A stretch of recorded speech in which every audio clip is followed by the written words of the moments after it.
asalaamaaleykum ñu leen dalal seen émission face à l'opinion fii ci mbirmi.com tey nag ñu ngi dalal benn politicien homme politique la di Thierno Bocoum monsieur Thierno Bocoum mi ngi jiite mouvement bi ñu naan Agir nag dafa bokk ci présidentielle bii di ñëw ndaxte Thierno Bocoum li mbëggate mooy mu remplacer président Macky Sall foofu mu toog ca palais de la République monsieur Bocoum ñoo ngi gën de sant di nuyu. maa ngi lay fay bu baax monsieur Mbengue di nuyu ñuy déglu ñëpp ñuy seetaan ñëpp di nuyu aussi waa mbirmi.com.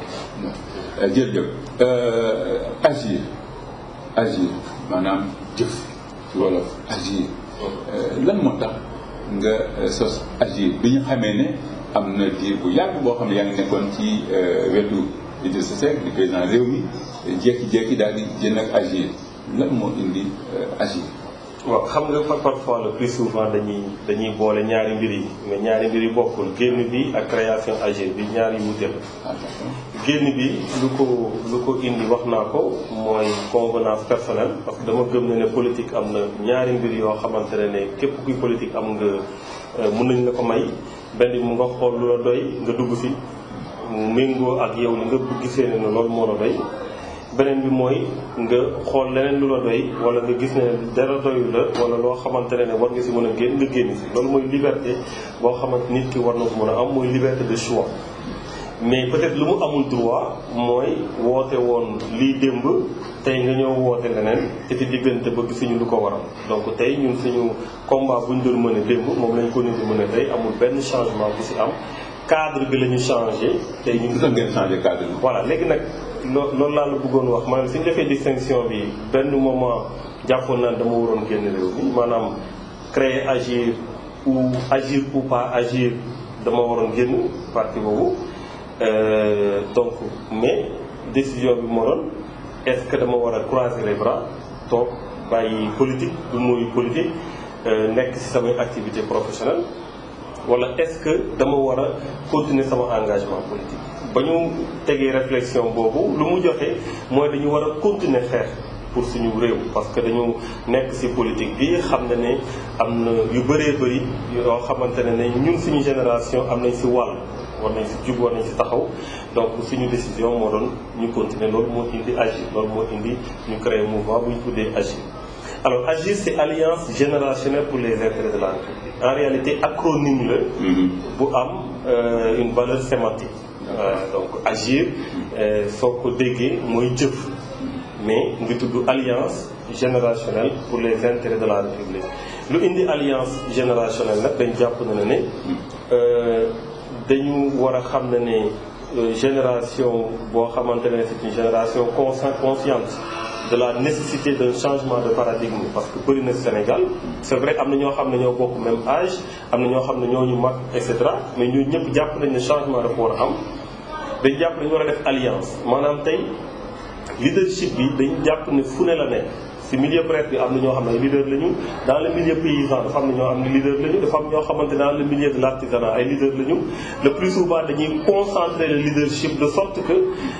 benn nit rek mooy taxaw ne man maa xam lépp man maa mën lépp et cetera alors que un pays c'est une diversité pour nga mën ko gérer il faut que diversité bi boobu mu feeñ ci management bi moo tax ñu ne alliance générationnelle. kon loolu xanaa nga ko siwoon bi nga nekkee réew mi pour les intérêts de la République ah. da nga ko siwoon bi nga nekkee réew mi wala ci fin bi nga ko gisul daal wala. non du gis ban moment nga seetlu loolu. non damay distinguer toujours loolu laa lay wax dama la ne réew mi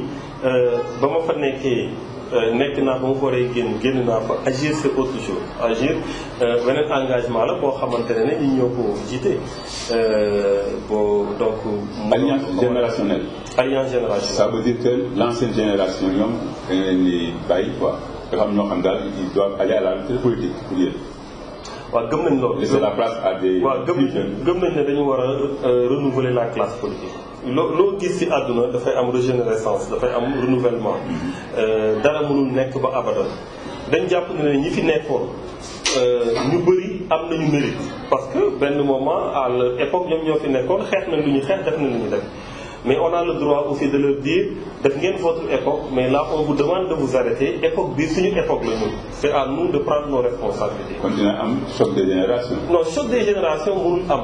parce que li tax ma wax loolu mooy ñu jàpp na ne forcément dañu war a toog ñooñu la ñuy am ak ñun choc mais le plus souvent suñu génnee di dem si dëkk bi di wax ak population yi suñu papa ñi ñuy daje dañu naan mais yéen xale yi la ngeen di xaar yéen a war a jël yéen a war a wuutu seen i kilifa parce que tey kër yi mais suñu kilifa yi suñu papa yi mais ils n'attendent que ça que xale yi wuutu leen mais poids bi dafa diis am na ñoo xamante ne ñoo samp kër gi ñoo dugal xale yi école dugal leen métier ba tey ji ñu nekk à la retraité continuer di joxe dépense continuer di tës pour yor kër gi. donc ñun dañ jàpp na ne affaire bi doo toog rek mu jékki-jékki ñu ne la yow la déedéet da ngay xeex parce que nag dañuy am na kuy faral di wax naan politique rien ne se donne tout s'arrache parce que en réalité soo toogee di xaar ñu ne la am. Déjà c'est pas tu n'es pas méritant parce que préparé woo sa bopp ci loolu peut-être suñ la joxee te fekk xalaatoo ne war nga yor su boobaa say loxo lay nar a yàqu mais da nga war a taxawaay buy tax ñu jox la ak ñu bañ a jox nga gëm ne da ngaa war a yor da nga war a téye parce que noonu la comme lenge la da ngay def sa époque jeex nga jox keneen époque am jeex jox keneen époque am jeex et je pense que ne tey au-delà même de l'âge parce que je l'ai dit du mettre ñu trop l'accent sur l'âge ñun lu ñu wax mooy lu ñu gëm am na ñu mag fuuf ñu ko gëm ñu gëm na ne li fi nekkoon boobu ba léegi façon bu ñu yoree réew mi boobu dañ ko war a changer complètement donc loolu lañ jàpp ne génération consciente la de la nécessité d'un changement de paradigme dans notre pays. kon nag Thierno Bocoum yaa ngi nekk candidat à la présidentielle de 2019. incha allah léegi incha allah léegi présidentielle politiciens yu bëri ñoo ngi ñaañu ba léegi nii bien que loi bi jàll nag yooyu parrainage yooyu lan nga ko gisee. waaw parrainage bi dafa antidémocratique. si ñaari fànn benn bi mooy si modalité bi si faisabilité bi mu jëm si lu ñuy wax daanaka secret du vote bi nga xamante ne ay génération ñoo ko xeex bu njëkk ba da ngay ñëw di voter sa papa toog xool la ay bët nga changé wala soo ñëwee ñuy nekk di teewal parti yi di xool di bind kan moo voté kii ak kan moo voté kii ba nit ñi dañ doon ragal dem voté yi ñu dem ba indi lu ñuy wax isoloir ñu ne léegi mën nga dem dugg si biir nëbbatu xool tànn ku la doy nga dugal mbañ gàcce muy mbañ gàcce loolu yëpp tey parrainage daf ko dindi teg ko fële parce que tey koo xamante ne da nga ko parrainé te xam nga voté nit moo gën a yomb parrainé nit loolu la ñu bëri xamul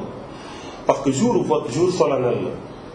mooy looy liggéey loo nekk si ay yitte jour vote ñëpp xam Sénégal dañuy xam ne tey dañu war a voter président de la République nga yor sa carte solu génn dem voter comme ni ko Sénégalais yi defee par contre parrainage mooy da ngay ñëw jël sa carte ñu jël sa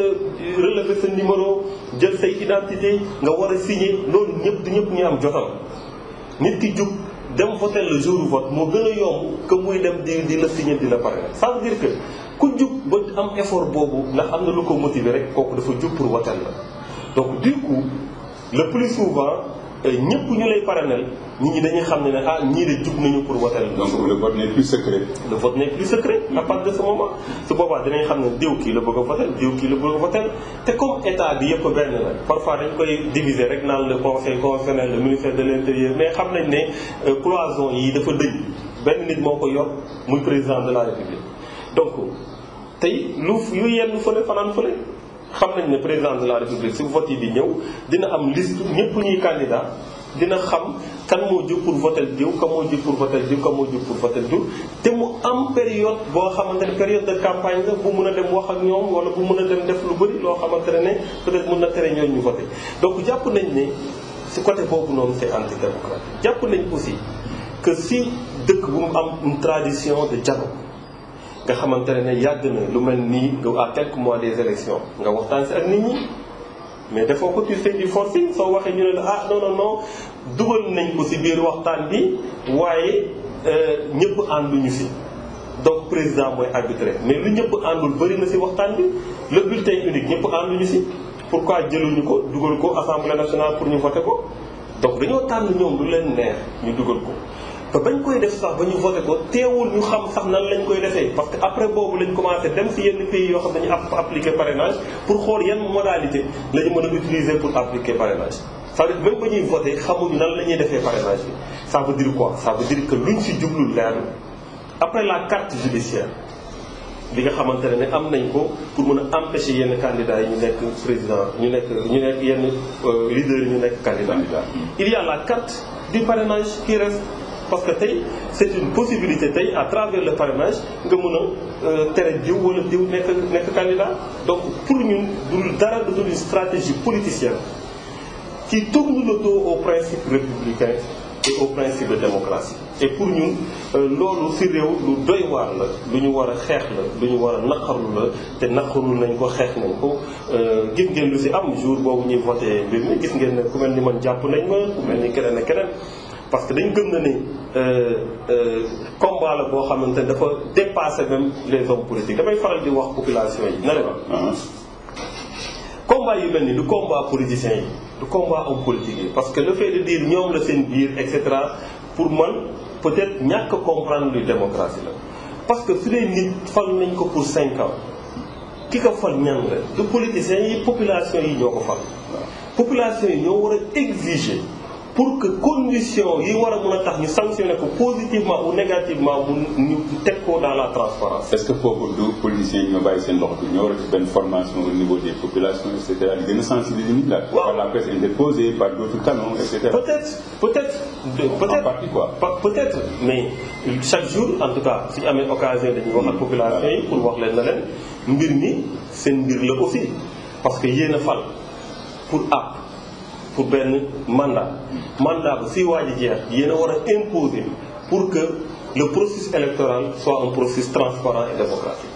loolu warul nekk rek le combat des hommes politiques parce que yéenay xool su dee diw li mu fi def neexu leen yéen a war a dem voter pour mu jóge fi parce que damay faral di wax na ne changement pour mu am benn moyen moo am deux lañ jàpp benn dama ko exclure benn bi mooy la lutte armée dama ko exclure benn moyen laa jàpp mooy la démocratie mooy fexe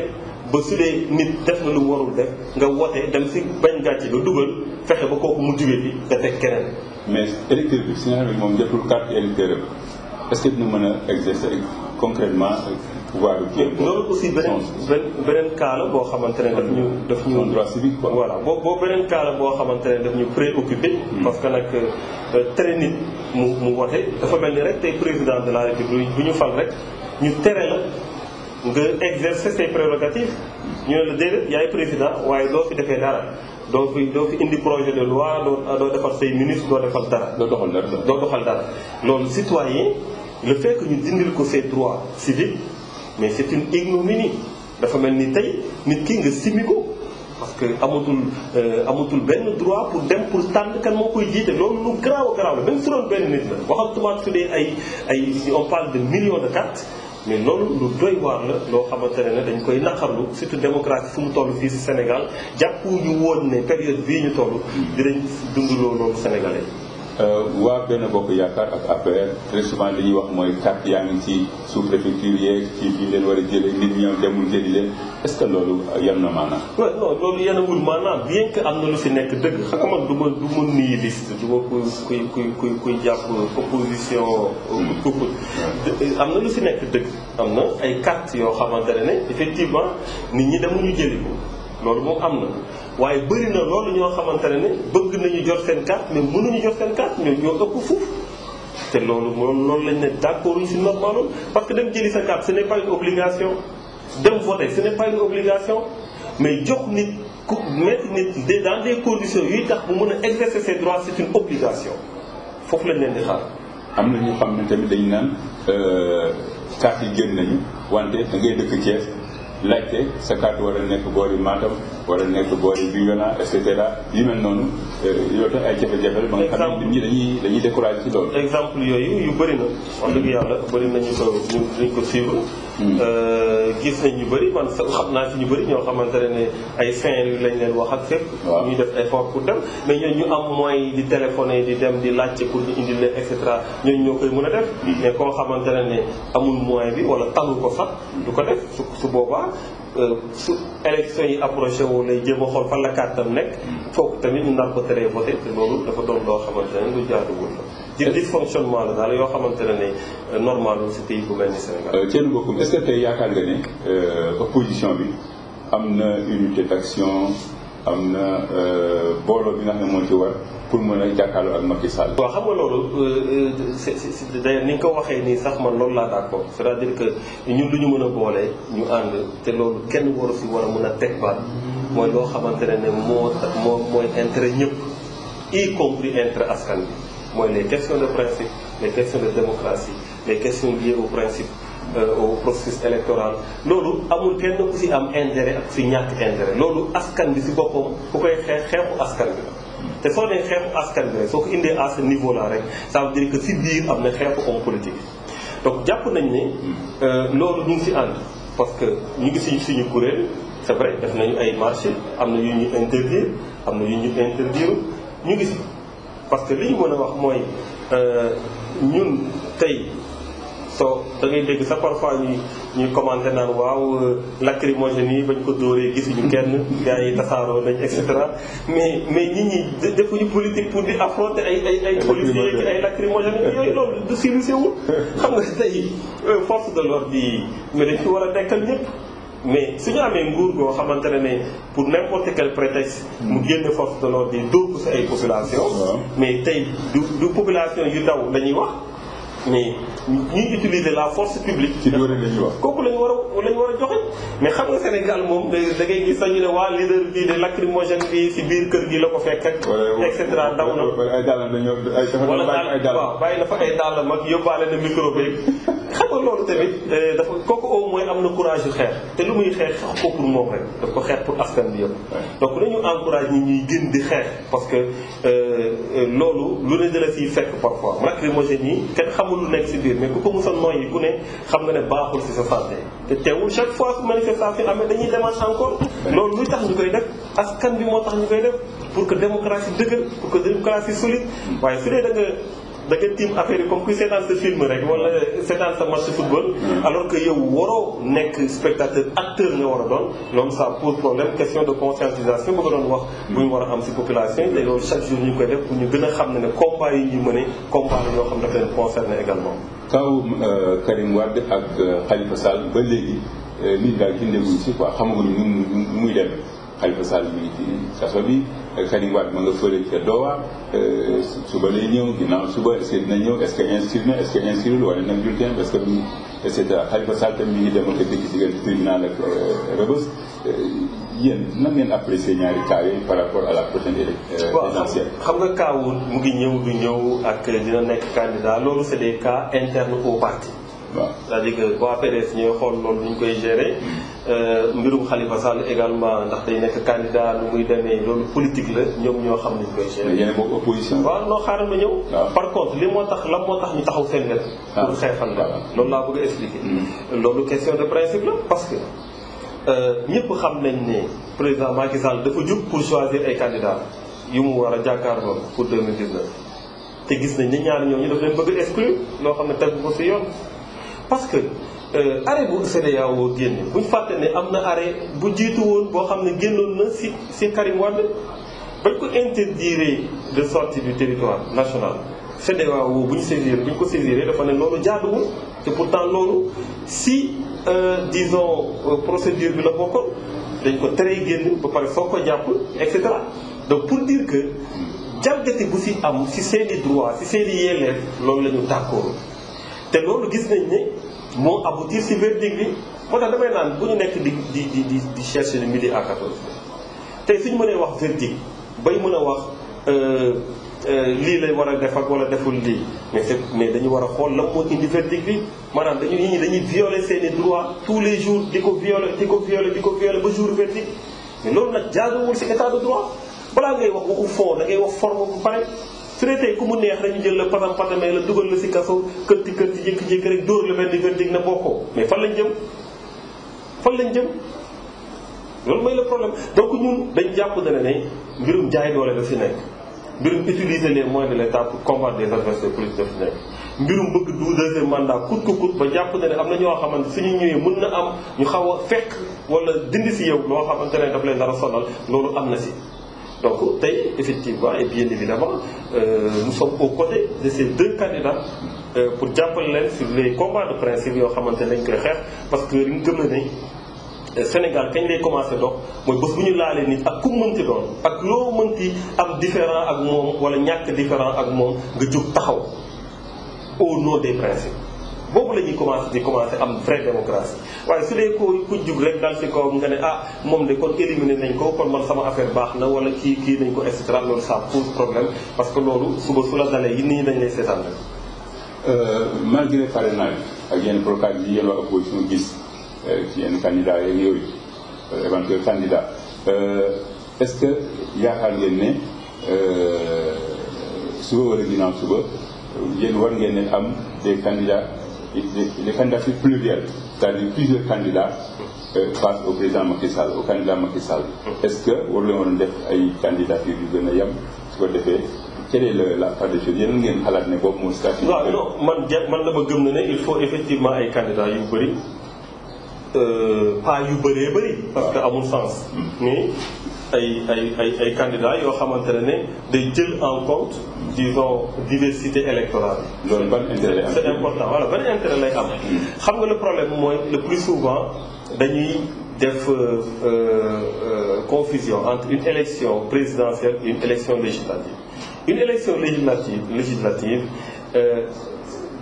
système électoral bi nga xam ne raw gàddu la dafa war a pousser ñu nekk opposition ñu dajaloo ñu nekk benn suñu mënee fa def benn liste mu gën parce que le plus souvent su élection yi passé dañuy gis ne kii raw na jël na nombre de députés yi waaye suñu dajalee ñu nekk ci ginnaawam suñ boolee seen voix moo ëpp fuuf parfois da koy doubler wala bu tripler ko mais c'est parce que dañoo tas moom mu raw ci as tuut mu jël lépp suñu àndoon ñu ànd ñooy jël lépp donc loolu mooy élection législative. Par contre élection présidentielle enjeu bi du loolu du mbirum enjeu raw gàddu enjeu bi c'est la barre des 50%. c'est-à-dire que da ngay def pour que président bi ñëpp ñi nekk opposition ñëpp jàpp nañ ne en dehors du fait que ku si ne bëggal nga sa bopp ñëpp jàpp nañ ne moom dafa war a wàcc parce que defu fi luy war a mën a tax mu toog l'enjeu à partir de ce moment c'est la barre des 50%. mooy ñu fexe ba moom du yegg ci 50% yi parce que su yeggul ci 50% yi dafay dem deuxième tour te su demee deuxième tour nit ñi mun nañoo dajaloo maintenant à partir de ce moment ça va être beaucoup plus simple pour mën maintenant xool na lañ ko fiy jëlee. alors pour mu mën bañ a egg sur la base des 50% nag il faut nit ñi di grignoter ci électorat bi il faut diw jël fii diw jël fii diw jël fële parce que am na ñoo xamante ne ànd bi sax day tax xëy na nit bàyyi leen tey am na ñoo xamante ne tey fii may wax ak yow buntu kër yi nit ñi xam nañ leen leader yi yëpp nit ñi xam nañ seen buntu kër suñu ñëmee ne Thierno Bocoum yow la ñu àndal yow la ñu gëm parce que c'est lii parce que c'est lii parce que c'est lële mais c'est parce que yow la ñu gëm parce que gëm nañ ne yow mën nga changer mbir yi parce que ñeneen ñi xam nañ fan lañ dëkk mënoon nañ dem si ñoom donc am na yenn booloo yoo xamante ne sax parfois effet bu ñu ciy bëgg a am si élection présidentielle du si am parce que élection présidentielle c'est intuitif personnel dañuy xool nit ki si parcours am si ngëm-ngëmam si nu mu gisee mbir yi ñu ne kii de doy na ma mais le plus souvent su dee avant dara di am ñëpp ñuy dajoo ne waa nañu choisir diw mais diw boobu mu ngi foon depuis boobu léegi pourtant ñu la doy yow mosuñu dem si moom donc le fait que ñu ku ne dem wuti li nga am téye ko loolu dafay wàññi électorat u président Macky Sall donc day grignoter ci électorat am day grignoter ci électorat général bi parce que kon ko yaakaar premier tour bi ñuy yaakaar ñoom non premier tour boobu moom man gëm naa ne mënul am non man loolu moom ça serait vraiment malgré le parrainage malgré tout non mais c'est clair que il est totalement minoritaire c'est clair élection yii mujj passé rek yegguñu ñëw 50%. donc alors waxatuma nag élection présidentielle bi nga xamante ne moom ki war a nekk à sa propre situation wane na ay limitam si lépp. le pays régresse. est-ce que temps yi ñëw na fi pour wax affaire cheminots yi. yow relance chemin de fer est-ce que pour yow le régime actuel ñu ngi jaar ci yoon boobu par rapport au TER bien sûr train express régional. non xam nga régime bi ba ñu ñëwee fekk nañ problème chemin de fer bi fii. problème yi dafa doon problème yoo xamante ne ñoom ci seen bopp war nañ trouver xamoon nañ ne solution war nañ ko trouver mais bañ bëggee trouver solution ci TER bi c'est vite fait TER bi gisoo ko ci yoonu yokkute gisoo ko ci PSE gisoo ko fenn dañu jékki-jékki rek ñu commencé waxu TER ñu commencé dindi nit ñi seen i kër commencé tracer commencé defar TER donc mbir mi question de volonté politique la suñu bëggoon régler mbirum chemin de fer régler nañ ko bu yàgg du sax taxaw donc suñu bàyyee tey ba élection yi jub si ñuy wax way nañu fay lii indemnité yi nañu yokkal étudiants yi seen bourse yi nañu kii loolu yëpp c'est du populisme en réalité du dara lu dul bëgg rek ñu nit ñi falaat la nga toogaat nit ñi nar a nekkat encore sur les mêmes problèmes donc gisuma vraiment solution bu ñu bëggoon apporter le chemin de fer parce que terre bi lu ñu si dugal rek mënoon na régler de loin le problème du chemin de fer fii au Sénégal mënoon na ko régler de loin mais dañu préférer jël ko dugal ko si benn terre si benn distance boo xamante ne amul benn sens amu ko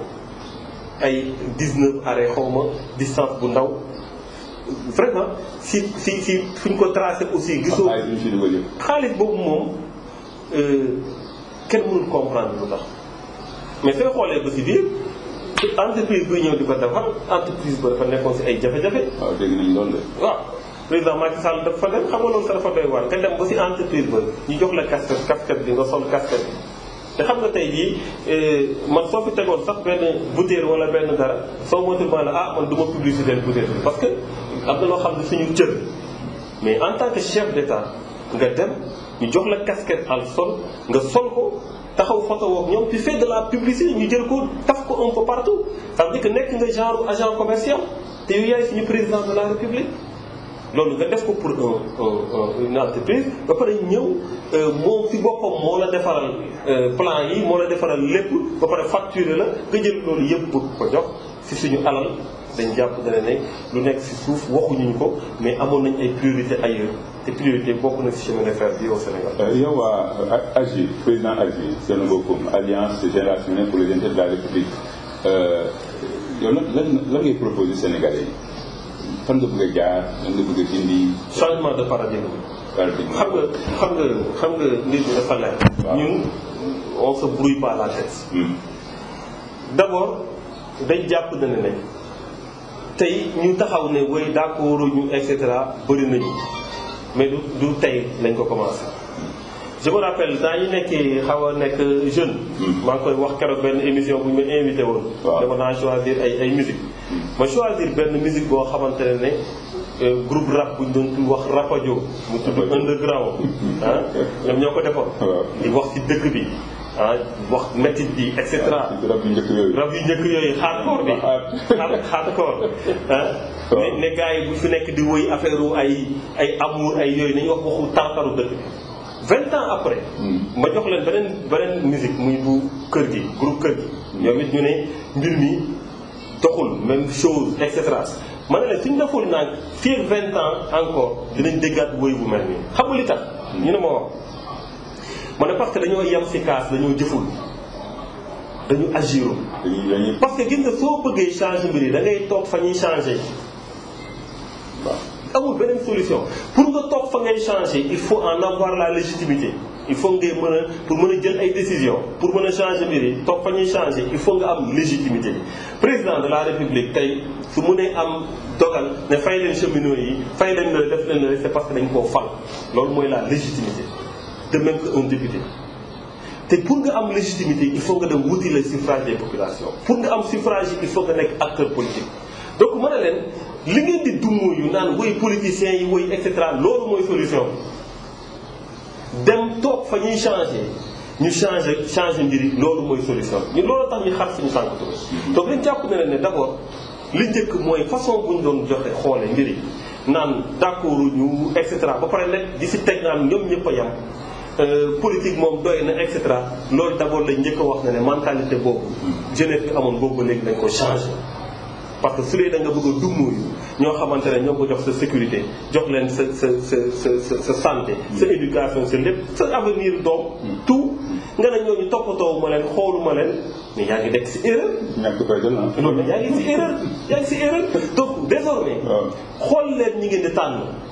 xool leen ba fexe xam ñan ñoo leen di war a jiite waaye tamit yéen ñi nga xamante ne ay daw ngeen bëgg changement am te am possibilité am légitimité buy war a mën a tax ngeen décider engagé vous en politique kon nag ñëpp war nañu def politique. non pas ñëpp mënuñu def politique mais même soo duggul def politique voilà c'est-à-dire que da nga war a intéressé wu si li xaw sa réew même si dafa yem rek si dem voter même si dafa yem rek ci dem sanctionner gis nga kon li ma mës a gëm dinaa ñëw ci sa question parce que bëgguma bañ ko tontu c'est important li ma mës a gëm mooy contre-pouvoir du ay institution du loi mënu nekk contre-pouvoir institution mun nañ ko domestiquer la preuve tey dañuy wax indépendance de la justice bi dafa am problème mais les juges du siège normalement dañoo libre loi bi nga leen di protéger donc su dee justice dafa am problème ça veut dire am na complicité yu am ci biir tey dañ leen naan woy y a pas de mandat impératif député bi am na possibilité def lu ko neex def kii et cetera dañ ko protéger mais député bi tey gis nañ ne président la koy toogal donc institution yi mun nañ ko domestiquer loi mun nañ ko contourner mais benn contre-pouvoir moo am mooy un peuple conscientisé nga xamante ne bés boo naree def dara xam nga ne lii soo ko defee lu la siy fekk lu grave lay doon président Macky Sall ba mu waxee 5 ans lay def ba mu defee 7 ans ba mu décidé ne day dem 7 ans waru woon sax continuer mandat bi loolu mooy peuple bu taxaw bu éveillé bu conscientisé wu bu war a taxaw pour défendre pays donc loolu lañ jàpp na ne loolu moo war a am nit ñi dañu war a taxaw dañu war a impliqué wu léegi nag pour lan pour changer de paradigme ni tax moo wax léegi changement de paradigme lañ jàpp ne façon bu ñu doon yoree réew mi boobu léegi dafa dépassé nguur soo ko yoree dañu naan nguur da ngay nguuru déedéet nguur état du appareil de jouissance état appareil la au service des populations nit ñi dañuy jàpp ne suñu toogee léegi seen affaire baax na ñoo yor seen fonds politique yor seen affaire ñooy buumi voilà ñoom ñoo fi toogal yàlla moo tax sax premier jour bu ñu toog rek ñu ngi xalaat seen deuxième mandat parce que mbir mi day neex parce que da ngay nguuru donc yaa ngi commencé xool kan ngay tëj kan ngay woo kan ngay def lii kan ngay lële doo liggéeyati nag doo liggéeyati beneen bi mooy sénégalais bi ni ñu koy traité dañ ko war a changé loolu changement de paradigme daf si war a am nan nga mën a nekkee sénégalais am xarañte si defar tali am sa nekk fii Sénégal jël say jarbaat jël say jëpp ñu nekk sa entreprise looy def di ko investir Sénégal di jënd ceebu vallée bii di def lépp Sénégal ñuy joxe marché tali bàyyi la fi dem jox ko keneen fan lañ teg loolu jàpp nañ ne jaaduwul sénégalais bi lu mu am si bi si suuf solo muy ay ressources naturelles mais gis nañ ne bénéficier wu si moo tax ñun suñu ñëwee contrat yi dañ koy renégocier parce que contrat yu si bëri c'est des contrats léonins c'est ça la vérité mais tey da ngay gis bu njëkk war a nee naan Sénégal waay sant nañ yàlla amu leen or amu leen dara bañ découvrir or ba ndax nit ñi tax nañu sant yàlla taxul mu changé ñu dem phosphate ñu dem zircon tey ñu on est 3e exportateur mondial fan la feeñ si réew mi tey pétrole bi suñu moytuwul ak gaz bi noonu la nar a demee parce que façon bu ñuy yoree la nit ñi dañuy jàpp ne dañu war a nekk en de bon terme ak ñeneen ñi waaye sénégalais yi moom lu ñu mën a lu dal seen kaw rek baax na ñun nañu négocier signer ay contrat lu ñu ciy am pour suñu famille pour suñu njaboot et cetera lu si def ñu bàyyi postérité bi muy souffrir loolu dañ ko bëgg a changer dañ jàpp ne ressources yi dafa war a dellu sénégalais yi parce que développement da ngay investir soo amee ay ressources say ressources ñoo war d'abord investir sa développement waaye emprunt rek say defar salle de classe dem lebi mënul sotti même sénégalais bi si bitim réew loolu yëpp dafa bokk ci changement de paradigme dafa ñëw aussi ci éducation dans tous les domaines parce que dañuy génne suñu programme yàggul insha allah éducation am na lu ñu ci wax santé bi am na lu ñu ci wax yooyu yëpp am na lu ñu ci wax insha allah. bon loolu nag politiciens yi souvent lañ koy wax mooy comme seen profession de foi. waaw dañ koy wax nag wax ji jekk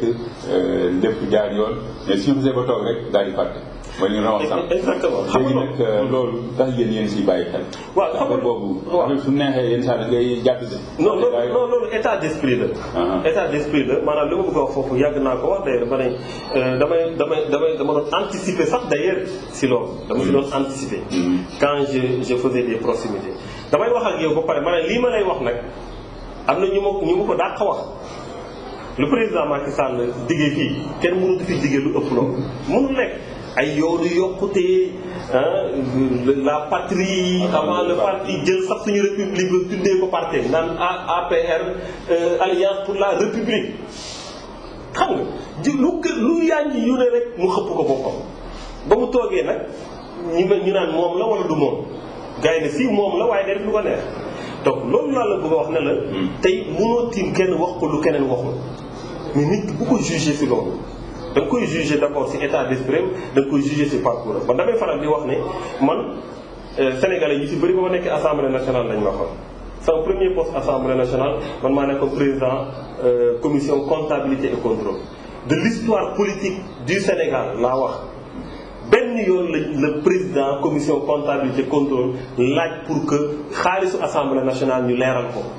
te man la woon ba ma fa nekkee la am ba ma fa jugee amatul te ba ma ko defee it ba ana ba jeexee dañ maa dàq voilà. ci kën jëf woon leeral. waaw dañ maa dàq na ma yow moom dañuy yàqal